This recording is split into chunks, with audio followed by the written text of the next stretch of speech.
as always, Ted, kick us off. Who do you have as your winner of the weekend?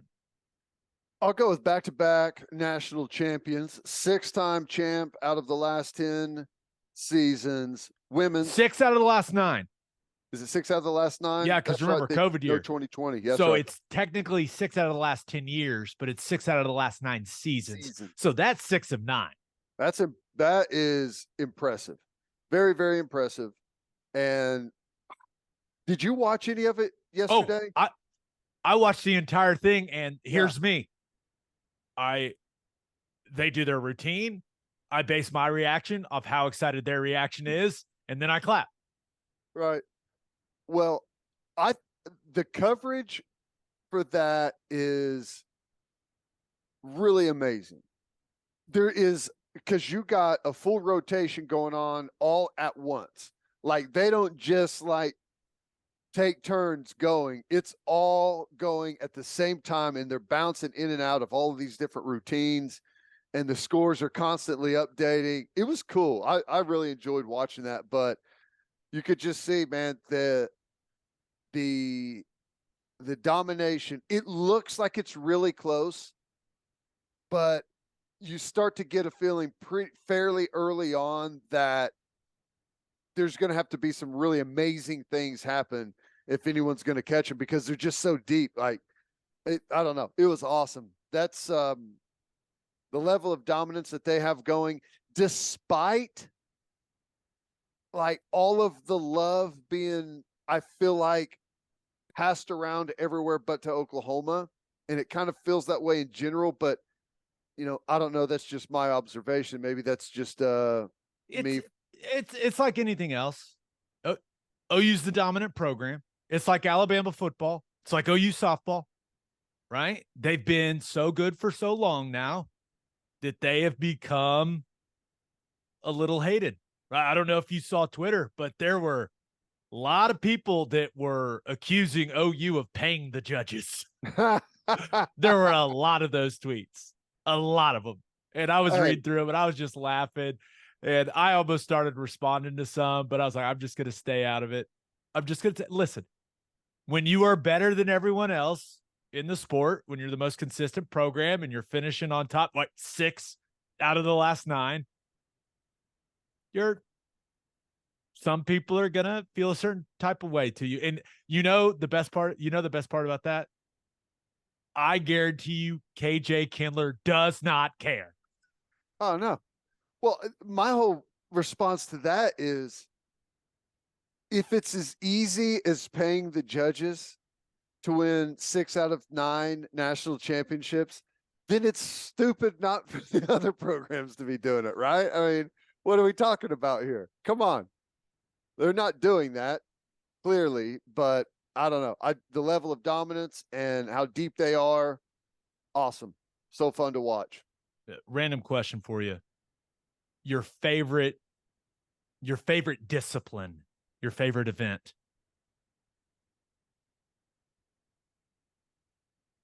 Either the uneven bars or the vault.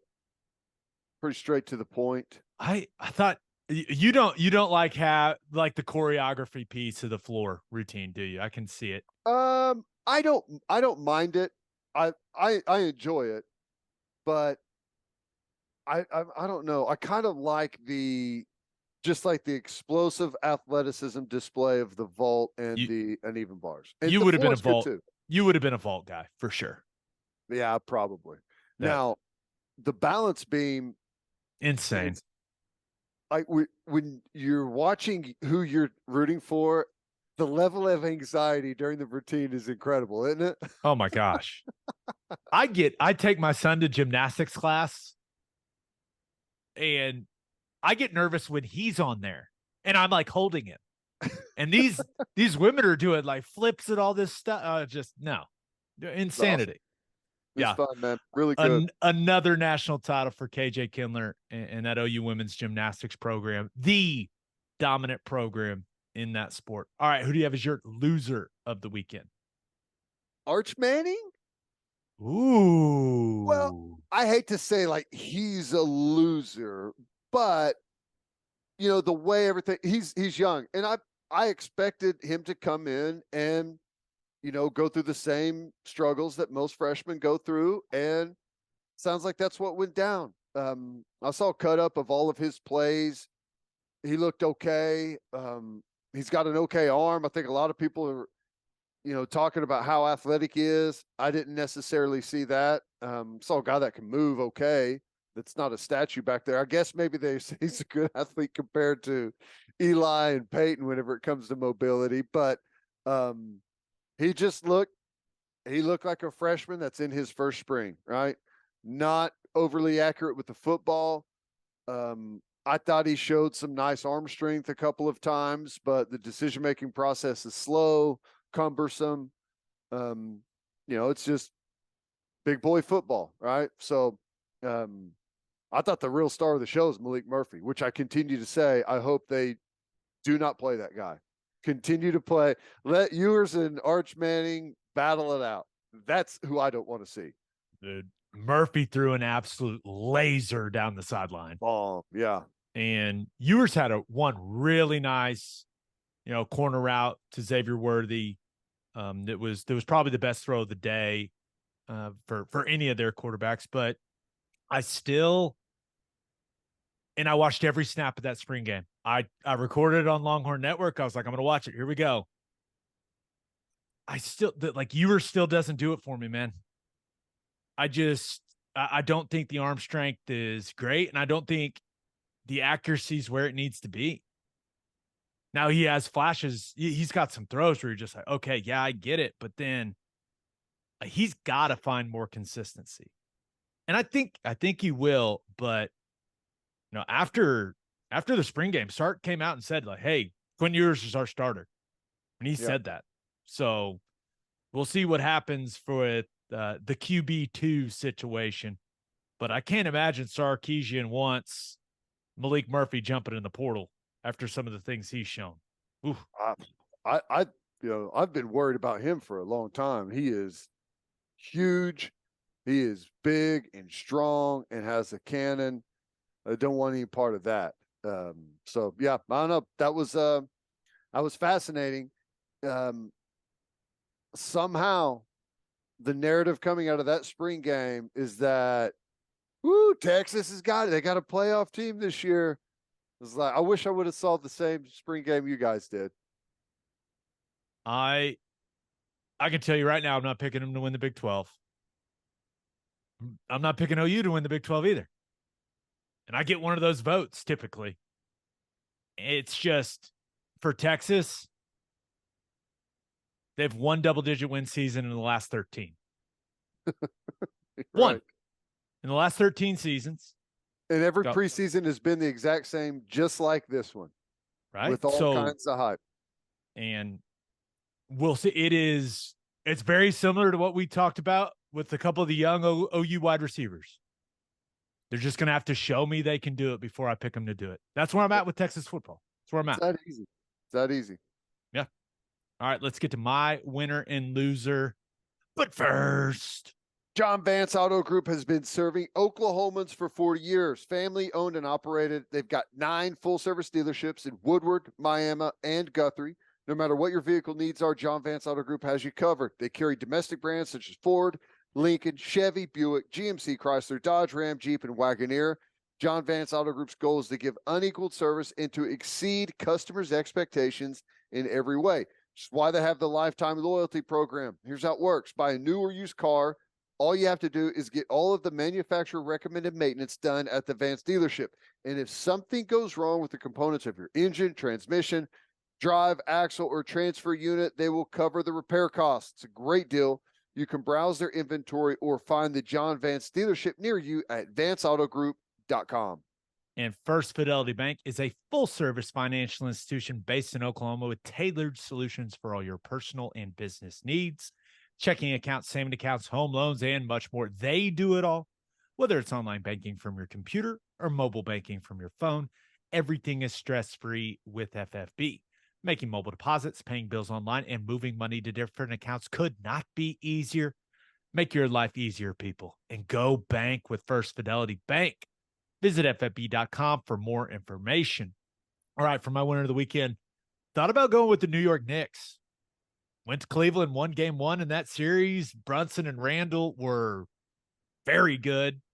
That should be a fun series. And I can't imagine Dallas Mavericks fans are having fun watching Jalen Brunson just ball out for New York. Wow. Yeah. That's got to be painful. I also thought about going with former Oklahoma Sooner Austin Reaves. Ted, that man put on a show in game one of that Lakers Grizzlies series. 23 points, had 14, I think, in the fourth quarter. And just as we all expected, Rui Hachimura and Austin Reaves lead the Lakers to a game one victory in Memphis. Wow. Well, Anthony Davis had like a stinger or something. And it looked like he was done for the year, and then he was back when they came from commercial break. It was like, said, yeah, okay. I saw the clip of him say, I can't feel my arm. That's got to be the football guys are laughing, but to anyone that hasn't had a stinger, it is not a very good feeling. And I'm sure he was wondering what was happening to his body. Yeah, but Austin Reeves about to be a restricted free or unrestricted free agent, or maybe restricted. I don't remember. I know this. He gonna get paid. He's been really consistent for them. At first, it was kind of like, oh, hey, yeah, he's stepped in, he's done a couple of things here, but man, with that group that he's around to be able to stick out and have as much success as he has, pretty awesome. Yeah. No. Okay. Restricted free agent.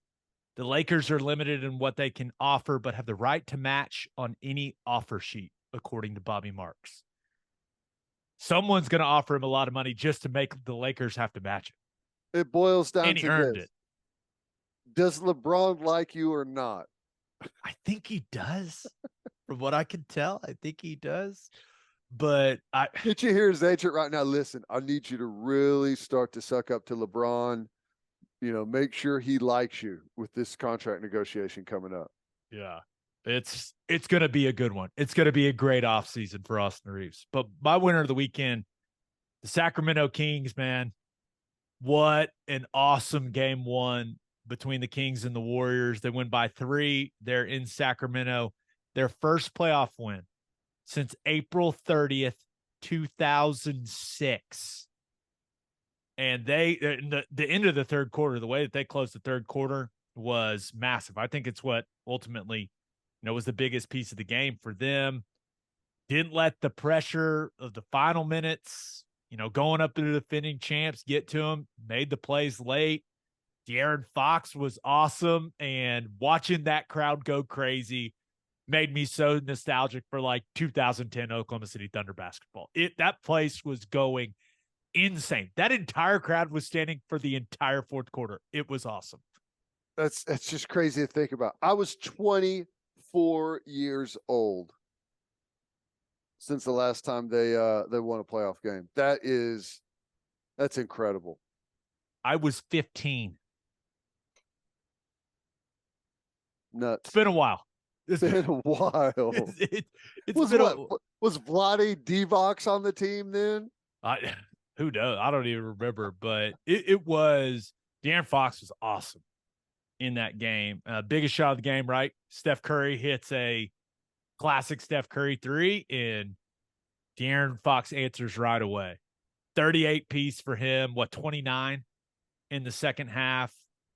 Now, I don't think the Warriors are exactly going to panic, right? They went on the road game one in the most hostile of hostile environments, and Aaron Wiggins had a 3 at the end of the game to win it and just didn't make it.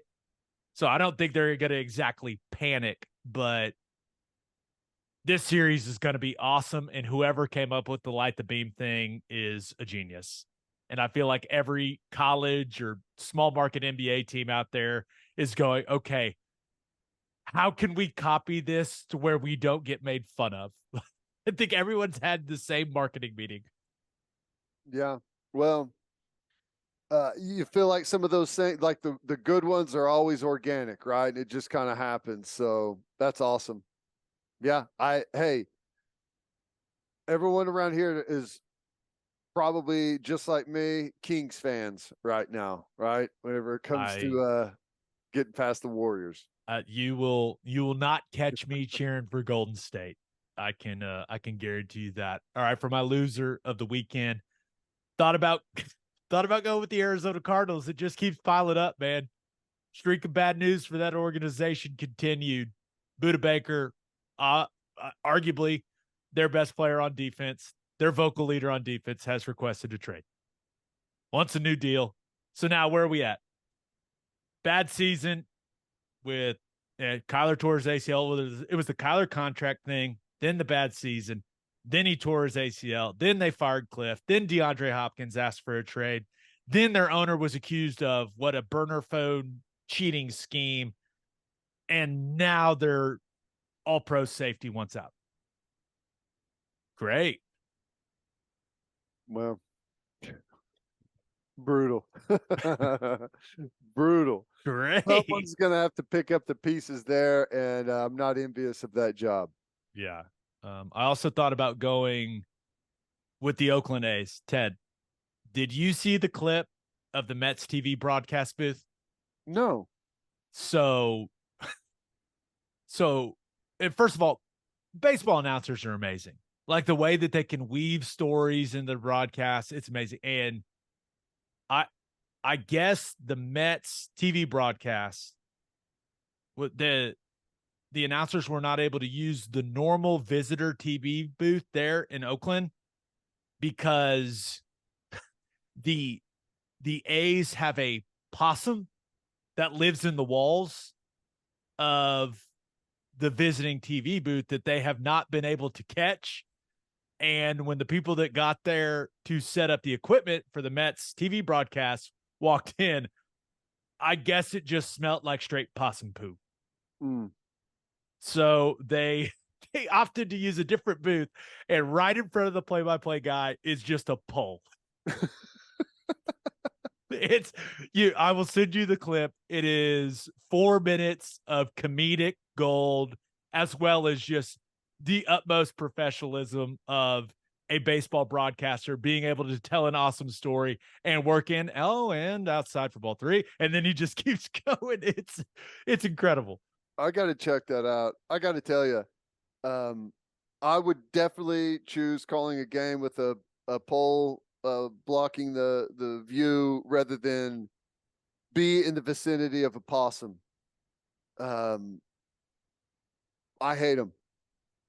They're the most vile looking creature ever. And when you corner them, I mean, it just like makes you like, oh, they're so horrible looking. And I don't trust any other animal that's got opposable thumbs like possums do. So good point. That should be maintained simply for human beings. But yeah, that's funny. I got to check that out. I'll send it to you. All right, but my loser of the weekend, little wrinkle. Josh Harris, you remember that name?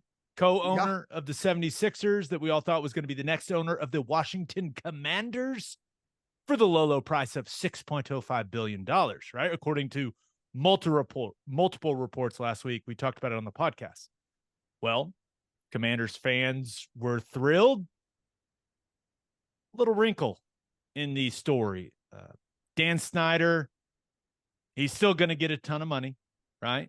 But Commanders fans, they just want him gone. But according to reports now, the Snyders are considering another bidder to sell to. Guy named Brian Davis, DC native, played basketball at Duke, has made a boatload of money in the renewable energy space, and reportedly has made a $7 billion cash offer to Dan Snyder. Said he'll pay him $1 billion right away, and then 6 days later, he'll give him the other 6. $7 billion. And there's this part of the deal in the article I read. And it may end up what gets him the deal.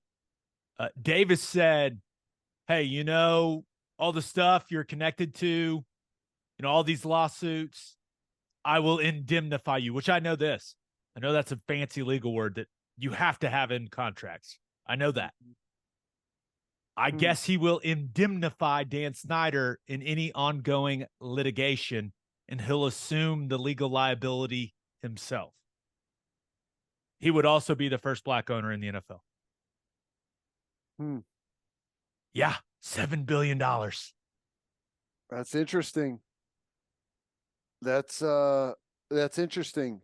You know, typically to win a bid on something, you don't have to go $1 billion over the other highest bid. Do you watch Succession?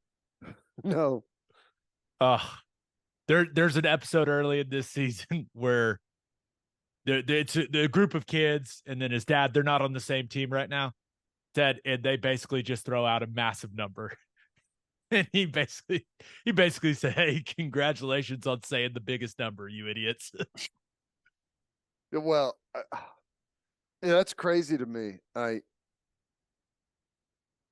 You know, I think because of some of the numbers that get thrown around, whether it's government or, you know, state budgets or whatever it might be, I think we lose sight of how much $1 billion is. And 6.25 billion, $250 million. You could have gone over the other bid, right? That is an incredible amount of money. I'm just shocked that it's a full billion over. We'll see what happens with this whole thing. I do not have a background in finance.